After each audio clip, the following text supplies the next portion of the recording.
Good morning, Wolverines. I'm Jay Camejo. And I'm Matthew Barturin, and here's your news for today. The annual Dora Duque Tombola took place over the weekend and was a huge success, raising the most money by a tombola ever. The Belen Tombola is the best time of the year for the Belen community. It has been a long-time tradition for several decades and is a focal point of each school year. It features great events such as the Arroz con Cosas competition, which is one of the highlights of the event. Several teams get together and cook their own paella for the judges to taste and vote on. This year, Team Caraballo took the victory home. Team number one is receiving smiles on the part of the judges. On Sunday night, the senior class and their families and friends took part in a celebration of their last tombola as Belen students and their accomplishment in running it as the senior staff. The celebration featured a rainstorm of confetti to add on to the celebration. This was the most successful tombola in school history with over $1.2 million in donations. Shout out to everybody who contributed and for everyone who made this awesome event possible. From WBLN, I'm Matthew Barturin. In celebration of Black History Month, students gathered to listen to Dr. Dilana Borrego of the Belen History Department talk about the Black experience in America from 1619 to present day. Danny Diaz was there. February is a very important month here at Belen as we celebrate Black history through the availability of events offered to enlighten our knowledge. We got the chance to interview Dr. Luis Alejandro Dinella Borrego on what his presentation was about and how it was beneficial to the students. My presentation is attempting to explore the entire Black experience in America from roughly the 1600s through to the present day in the 21st century. I think it's important to give students a sense of the breadth and totality of the Black experience in America in order for them to get a sense of going beyond themselves. We're used to being in our bubble in Belen without realizing, hey, these are other histories that have contributed to our development as Americans. So I think that's actually very important. I think it prepares us to, when we go out in the world, to be more sensitive to different views and different experiences that we may not be entirely comfortable with. For WBLN, I'm Daniel Diaz. The Saltwater Underground Railroad experience. The Saltwater Railroad refers to the coastal waterway followed by many enslaved people escaping from the southern slave states into the British-controlled Bahamas. The Saltwater Railroad served a similar function as the Underground Railroad, a land pathway that allowed enslaved people to flee northern states and ultimately to Canada. Jack Balsera has the story. Everybody knows about the traditional Underground Railroad, but not many people know about the Saltwater Underground Railroad that took enslaved Africans from Key Biscayne to freedom in the Bahamas. In the early 1820s, enslaved Africans, runaways, and Black Seminoles seeking freedom from slave catchers and plantation masters secretly worked their way down to Cape Florida. They met with bold captains of sloops from the British Bahamas who offered transportation across the Gulf Stream. In 1821, as reported by eyewitnesses, some 300 freedom seekers bartered for passage aboard 27 sloops or chose to sail Indian dugout canoes 107 nautical miles to secluded Andros Island. Bahamian descendants, some of whom still call themselves Black Seminoles, live in the Red Bay settlement on Andros. Cuba, Haiti, and other islands in the Caribbean region were additional destinations along the Florida Underground Railroad. Railroad was actually here in this part, which is Cape Florida. That was an underground that was created for a lot of slaves that helped out a lot of slaves created to find their freedom pathway to the Bahamas. A lot of those slaves actually migrated with the Indians that where they became the Black Seminoles. Why to go Bahamas? Could be my point of view. I could be wrong because I say Bahamas is by being 50 miles out away from our island here in Key Biscayne in Florida, Miami itself. 50 miles out, I would figure that would be the closest. They could go to Cuba, but I didn't know why. But I figured the Bahamas would be pretty much the shortest way. The lighthouse keeper helped out. Actually, one of the lighthouse keepers was actually that was here. The assistant lighthouse keeper was Thompson, was actually a colored man and stuff like that. He was Black, and he lived here with his Black folks that lives here taking care of the lighthouse and stuff. And they actually helped out quite a few slaves on himself. With WBLN, I'm Jack Balsera. President Joe Biden delivered his first State of the Union address since Republicans took control of the House, setting the stage for potential 2020 election campaign. We're going to look at the guard control.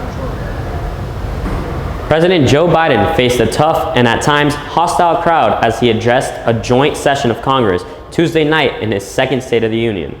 He stood his ground as Republicans heckled and booed. Still, he insisted lawmakers work together instead of fighting. Because the soul of this nation is strong, because the backbone of this nation is strong, because the people of this nation are strong, the State of the Union is strong. President Biden seizing on a major primetime address to a joint session of Congress to reflect on the past 2 years. The story of America is a story of progress and resilience. And lay out his vision for the next 2. Let's finish the job. Biden describing an inflection point for the country, arguing that the U.S. economy has made a turnaround. 2 years ago, the economy was reeling. I stand here tonight after we've created, with the help of many people in this room, 12 million new jobs. That the COVID pandemic is now in the rearview mirror. Today, COVID no longer controls our lives. And also touting some of his major legislative accomplishments. I signed over 300 bipartisan pieces of legislation since becoming president. A notable difference from Biden's last State of the Union address. Republican House Speaker Kevin McCarthy seated behind the president. The new Speaker of the House, Kevin McCarthy. At times, stoic as Democrats applauded the speech. Our democracy remains unbowed and unbroken. And at other times, visibly trying to quiet his colleagues as they heckled Biden, including on the topic of entitlement cuts. Some Republicans want Medicare and Social Security to sunset. I'm not saying it's a majority.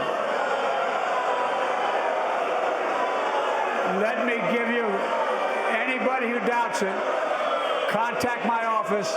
I'll give you a copy. I'll give you a copy of the proposal. Look. Still, the president insisting that he will work with the other party. There's no reason we can't work together and find consensus on important things in this Congress as well. Foreign policy also in the spotlight following the dramatic downing over the weekend of a Chinese spy balloon. Biden only making a passing reference to the incident and emphasizing instead America's readiness to compete with China. The guests invited to Tuesday night's speech by First Lady Jill Biden, painting a story of some of the president's top priorities and challenges over the past year. Ukraine's ambassador to the U.S., a reminder of how much the war in Ukraine has tested and dominated Biden's second year in office. Because we're going to stand with you as long as it takes. Paul Pelosi, husband of former House Speaker Nancy Pelosi, who was violently attacked in his home and raised alarm about political extremism. But such a heinous act should have never happened. We must all speak out. And the parents of Tyree Nichols, a man whose death after a violent beating by police officers prompted outrage and grief across the country. Let's commit ourselves to make the words of Tyler's mom true. Something good must come from this. All of us in this chamber, we need to rise to this moment. We can't turn away. Our prayers go to the people. More than 11,000 people have been killed and tens of thousands injured after a magnitude 7.8 earthquake struck Turkey and Syria on Monday. Turkish President Recep Tayyip Erdogan arrived at an emergency relief area on Wednesday in the city of Kahramanmaraş, which is near the epicenter. This drone video over that city shows the collapsed buildings and rubble caused by the earthquake. Freezing weather conditions are further endangering survivors and complicating rescue efforts, as more than 100 aftershocks have struck the region.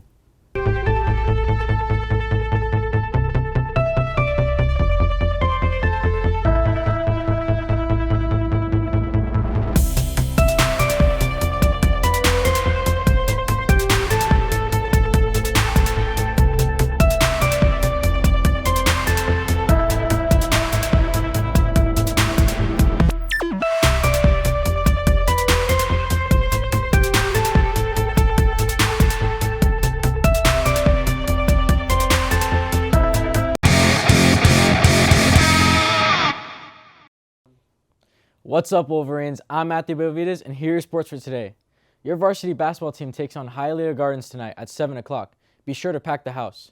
Your varsity soccer team travels to Archbishop McCarthy to compete in the regional quarterfinal match against the Mavericks tomorrow night. Support them as much as you can as they continue to march towards another state title. To purchase tickets, visit our GoFan page. Well, that's all for Belen Sports. Now on to the pros. The GOAT did it. That's right, LeBron James broke the league's career scoring title last night in spectacular fashion. He hit a fadeaway jumper with 10.9 seconds left in the third quarter of a 133-130 loss to the Oklahoma City Thunder.